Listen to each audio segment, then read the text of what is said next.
This is the second half of the review for the Chapter 5 Unit 2B test. This is going to be problems 18 through the performance assessment task. Number 18 says a quintic polynomial has roots 3, radical 2, 2i, and negative 2i. Draw a graph that could represent these roots. First of all, quintic means 5, and I gave you 4 of the roots. So you've got to ask yourself this question. Is that fifth root real or imaginary? Remember that the imaginary roots, the complex roots, come in pairs called complex conjugates. So if 2i is a root, negative 2i has to be a root, which they are. If the other two roots are real numbers, then the fifth one has to be real. That means the graph touches the x-axis 3 times. So when I go to draw this, where's that other root? Well, it really doesn't matter. You now have to make a second decision, and that's, does this graph go up from left to right or down from left to right? It really doesn't matter. So here's 3. The square root of 2 is about 1.41, so it's about here somewhere. So the other root, it could be negative. I don't know. It could look something like this. This would be a quintic polynomial. It hits the x-axis 3 times, and the other two roots would be imaginary. And that's just an example of what it could look like. It could also go down from left to right. We don't know. This could also be a possibility for a quintic root, as long as you know that this graph only hits the x-axis 3 times. In number 19, a friend is wondering why her degree 5 equation only shows 3 zeros on the graph. What would you suggest is the reason for this? Well, there are a couple things that could be happening. If the graph only hits 3 times, then it could have 3 real roots and 2 imaginary roots. But that's not the only thing that could be happening. The other thing you need to remember is that when you graph something on your calculator, unless you change the window, you only see what's on the traditional viewing window. So it's possible that there could be 5 real roots. It's just that 2 are off the screen. So you could also suggest to them that scenario. But these are really the only 2 things that could be happening. If it hits the x-axis 3 times, then the other 2 could be imaginary, or there are 5 real roots and you just can't see 2 of them. Number 20 is another problem that we've done multiple times. It says a ball is shot upward and is modeled by the equation h of t is equal to negative 9.8 t squared plus 100 t, where t is the time and h of t is the height. How long until it hits the ground? There are 2 ways to go about doing this problem. One of them is to graph it on the calculator and see where it hits the x-axis. The thing is that if you do that, you're going to have to change the window in order to actually see where it hits the x-axis. And then you'll have to use the intersect function, assuming y2 is equal to 0, in order to find exactly where it hits the x-axis, because you might not necessarily find the right answer if you don't do that or do the problem algebraically. Algebraically, the way we do it is we find that axis of symmetry, negative b over 2a. So b in this case is 100, a is negative 9.8. When you do this in your calculator, you're going to find out that the axis of symmetry is 5.1. The axis of symmetry is basically the halfway point of that parabola, because parabolas are symmetric. So if this is 5.1, then this is 5.1, which means the answer is 10.2, and it's 10.2 seconds. So be careful when you do this problem. Algebra is more likely to get you to the right answer, because sometimes people try to estimate on the graphing calculator where the answer is, and you might think the answer is at 10 when it really isn't, in which case you will not get full credit for the problem. In problem 21, it says a roller coaster has the height h of t is equal to t to the 4th minus 38t cubed plus 220t squared plus 600t, where h of t is the change in the height of the ride and t is in seconds. How long does the ride last if it ends the second time it reaches the same height as the beginning of the ride? The question is, where's the beginning of the ride? Well, this is what I see when I graph it. And it looks like I see something here and here. But if you go to the table, you'll see that what I'm not seeing on the graph is that my curve actually also goes through 0, 0. Because we're talking about time, you know time can't be negative. So my graph must start here at 0. And then it's going to end the second time it hits the x-axis, which looks like it's over here at 10. So it looks like the ride is 10 seconds long.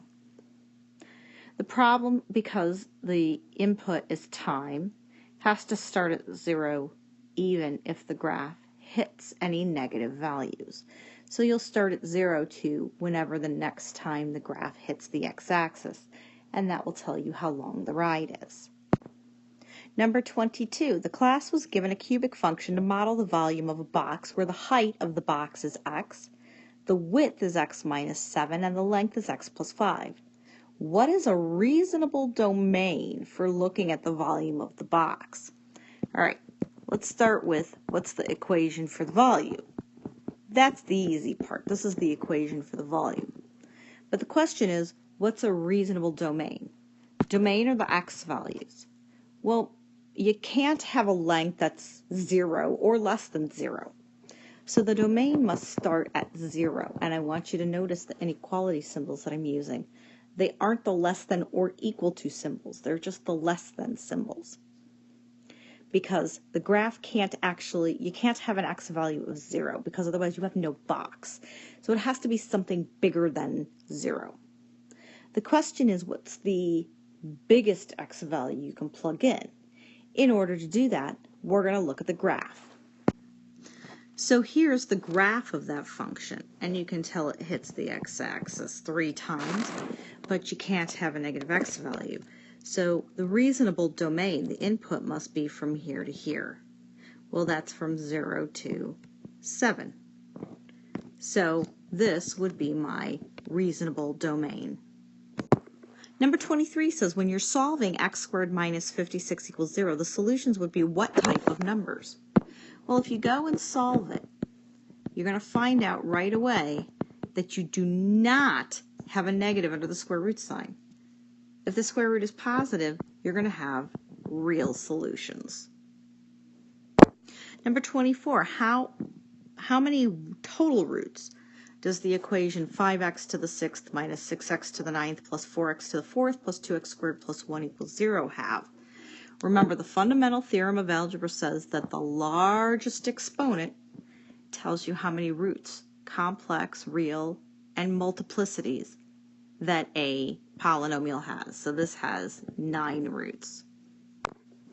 The performance assessment task that is on the review is a little bit different from the one that's actually on the test. The one that's going to be on the test, when you go do your scatter plot and you're trying to determine which regression best fits the data, there are going to be no ifs, ands, or buts about the answer. This one, there are. So the one you're going to do on the test, you're going to know which regression fits because you're going to graph it, and it's just, you can tell by looking at it. But this one, because there's so much data, it's going to be hard to determine which one works best. So we're going to use this performance assessment task to remind us how to do the scatter plot and how to look at the regression equation compared to it. So because this has so much data, if you're doing this yourself on your calculator, please make sure to double check all the numbers that you plugged in. You should be plugging in 20 numbers for length in L1 and 20 numbers for weight in L2. And I made sure that I double checked what I typed in so that I didn't screw it up. After you do that, we're going to look at the scatter plot and make sure that your stat plot is on, otherwise you won't be able to see the scatter plot. And you do zoom number 9 and you'll be able to see the scatter plot on your screen. And the scatter plot should look like this. Well, now let's go look at the quadratic, cubic, and quartic models. Remember when you do the quadratic model, if your screen, when you go to Stat, Calc, and Quad Reg, if your screen just pops up with Quad Reg at the top, you need to put Y1 next to it before you hit enter and write the equation. So you go to vars, you arrow one to the right to Y vars, and then you hit enter twice, and that'll pop the Y1 up on the screen. Then you can hit enter again to write the equation, and it will store it in Y1 under the Y equals function. And then if you go back to graph, you'll see the graph on the scatter plot. This is the equation you should get for the quadratic regression, and this is what the graph should look like on your scatter plot.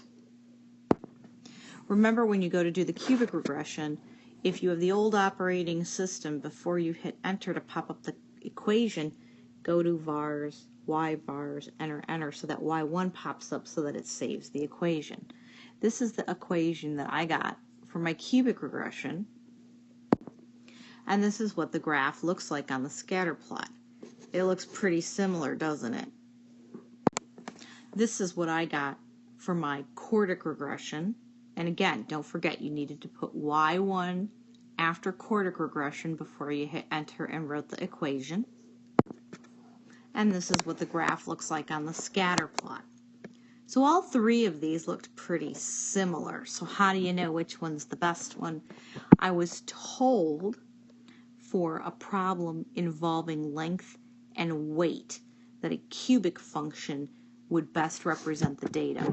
However, for the performance assessment task on the actual test, you will be given less data, and you will be able to figure out very quickly by doing the graph of the scatter plot which type of regression best represents the data. And that is the review for the 2B test.